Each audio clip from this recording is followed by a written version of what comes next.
En introduisant des matières organiques dans une enceinte hermétique dépourvue d'oxygène, il est possible de produire du gaz renouvelable par un procédé appelé méthanisation. Outre la production de gaz, ce procédé vise également à la création d'un engrais naturel organique se substituant aux engrais chimiques, le digestat. Ce processus renouvelable présente de nombreuses opportunités. À la région Sud, Provence-Alpes-Côte d'Azur, nous avons un ambitieux plan climat qui s'appelle Gardons une COP d'avance. Et ce plan climat vise à assurer une neutralité carbone de la région à l'horizon 2050. Où, nous avons 40 sites qui sont en phase de développement et la région accompagne cette stratégie depuis plusieurs années et a déjà investi 7 millions d'euros en soutien de la filière depuis 2016. Mais la région ne travaille pas seule, la région travaille sur ce sujet dans le cadre d'un consortium qui s'appelle Métasynergie. Et au-delà de ce consortium, la région apporte des aides financières directes. La région vient aussi souvent en complément d'aides qui sont apportées par l'État, et notamment via son opérateur, l'ADEME.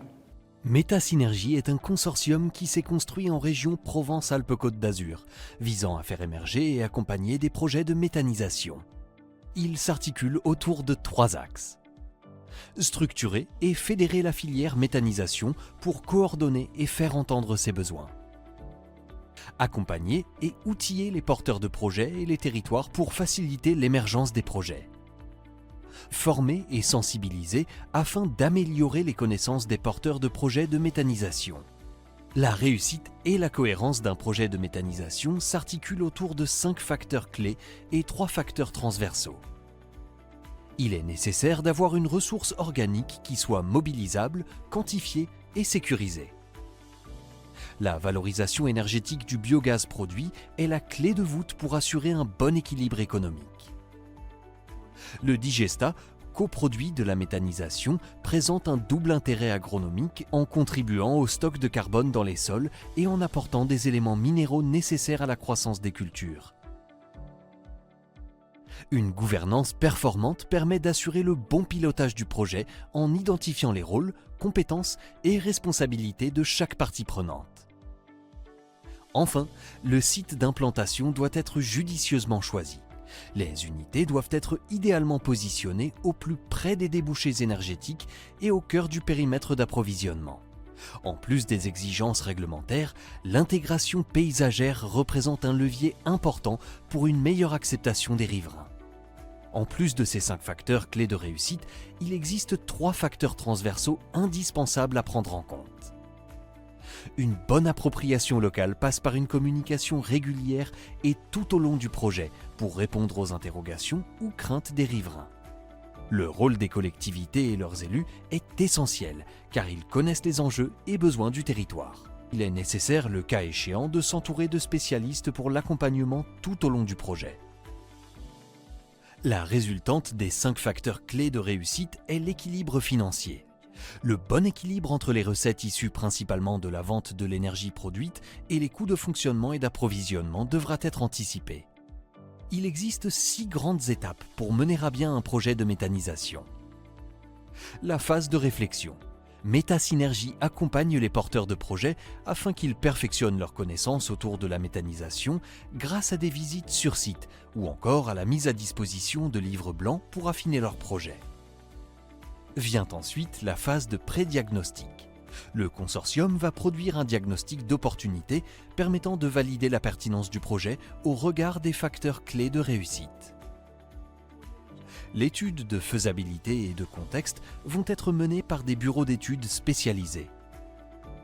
Durant cette phase, une demande de subvention peut être demandée auprès de l'ADEME et de la région. Le collectif accompagne les porteurs de projets dans leurs démarches administratives et les aide à entrer en contact avec les différents organismes. La phase de conception du projet. C'est le moment de créer juridiquement la société d'exploitation du site de méthanisation, de sélectionner les prestataires qui seront en charge de la construction des installations et d'établir des contrats assurant des débouchés au gaz et au digestat qui seront produits. La dernière phase est la construction de l'unité de méthanisation. Métasynergie reste aux côtés des porteurs de projets pour faciliter le bon déroulement des travaux. L'unité de méthanisation est alors prête à être exploitée pour une durée allant de 15 à 20 ans. Depuis une dizaine d'années, la communauté de communes Pays d'Apt-Luberon réfléchit à son énergie. Le gaz naturel renouvelable est apparu comme une solution optimale pour notre territoire. Il peut être produit localement et être utilisé pour chauffer et les bâtiments, mais aussi pour faire rouler les véhicules. En 2018, la communauté de communes Pays d'Apt-Luberon a fait appel à Métasynergie pour l'aider à réfléchir à cette solution de méthanisation. Une préétude de faisabilité a été réalisée par les équipes. Cette étude nous a permis de valider le process et ainsi se rassurer sur la capacité de notre territoire à produire ce gaz localement. En 2024, le tri des biodéchets à la source sera obligatoire. Ainsi, la méthanisation sera un outil performant pour arriver à cette obligation. Il existe aujourd'hui 2 projets de méthanisation. Le premier, l'industriel Aptunion, qui méthanise les sucres liquides de son process alimentaire. Le second, un peu plus petit, associatif, du nom de Lucisol, vise à une méthanisation avec cogénération. La collectivité soutient ces 2 projets car il est important d'avoir des débouchés locaux sur le traitement des biodéchets. La méthanisation est peu connue du grand public et l'implication des élus est importante pour l'acceptabilité de ce projet. Ce projet de méthanisation territoriale peut paraître ambitieux, mais il n'y a pas de futur sans ambition. Métasynergie accompagne donc les porteurs tout au long de ces 6 étapes, que ce soit en apportant des réponses aux questions techniques et administratives, en renforçant les compétences des porteurs de projets ou encore en mettant des outils de communication administratifs et techniques à disposition.